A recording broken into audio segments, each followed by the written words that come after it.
Well, What it drew didn't you start out to that way. Yeah, like, Oh, no, tell me.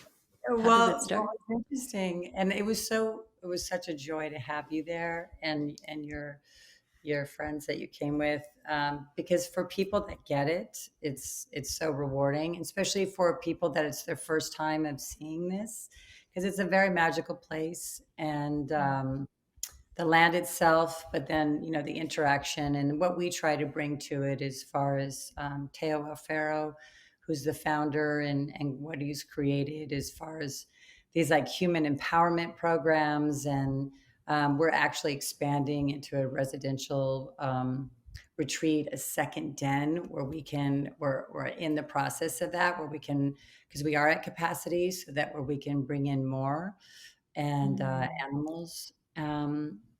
So when I first came there, I actually, a friend or a colleague, we were running groups together in a treatment facility. And, we're always looking for new ideas, new enrichment, something to support healing and introspection and awareness and whatnot. And especially to be inspired and see beyond their trauma, see beyond their addictions, see the truth of who they are ultimately. And so he said, I found this thing called wolf therapy. And I'm like, wait, what? Wolf therapy? Yes, like we're in. So we convinced the person that owns the facility. We came there and I was just like, oh my gosh, this is everything. Because I'd been drawn to wolves my whole life. And and worked with different situations where with wolves. So this was a dream come true, especially you're like LA, like Acton, Palmdale area. Really? Okay. And but what was interesting when I first came there, I think it was really the seed that needed to be planted, but I don't think I was ready for the total medicine, because the Mm. medicine is us seeing ourselves. The medicine is stripping away the conditioning, stripping away the parts of ourselves, the facade. Like the wolf is like here. Like, I'm going to meet you here. I'm looking at you. I am present. I'm not in a story about who I am. I'm embodied in the wisdom of who I am. And challenges you to step into owning who you are, your leadership or whatever it is. With the Lakota tribe, they refer to, well, I think a lot of the indigenous tribes, but that the wolf is the pathfinder.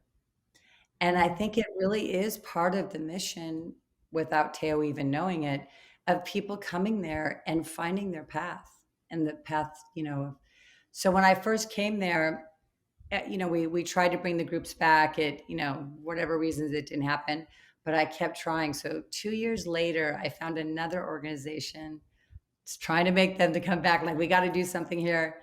And then it actually turned out where it didn't work out. But they said to me at the Will Connection, I think you need to be here. And I'm like, yes, I think I Mm. do. And so I started volunteering, and I started working with, because I specialize in working with youth and in specific at risk groups. And so I started working and volunteering. But I have to tell you, I was also scared.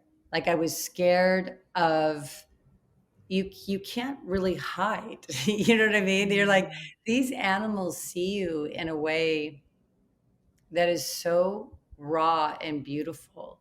And it was pushing me to get out of my comfort zone, to get out of the parts of me, I would say, to get out of the parts of me that were hiding.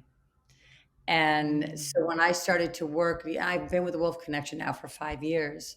I was kind of staying in my comfort zone to a certain degree with working with people. But then I started to work with the animals in 2020. That's when everything blew up for me in the world, right? And then I just went, I got to be with the wolves. Like, I love people, but like, I got to be in nature. I got to be with the wolves. And so I started working with the wolves, and I felt like that's when the veil started really stripping. And then, to be working with these high content animals and the strength of them and, all of that. But what's interesting is it's really about the bond with these animals. Like we showed you see me with some of these animals that they could just take me down, right? These are strong, incredible, Mhm. powerful animals.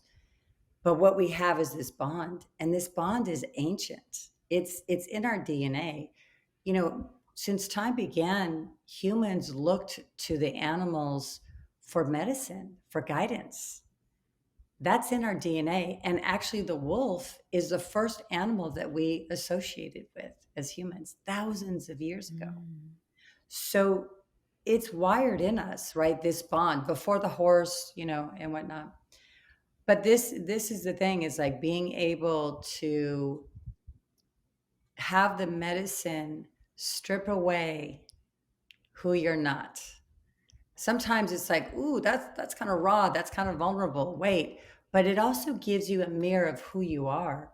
And I think what's beautiful about what we offer with when we're working, especially with at-risk youth, they've been through a lot of trauma. They've been through systems that are not justice. Mm. They are, the different things, the traumas and whatnot.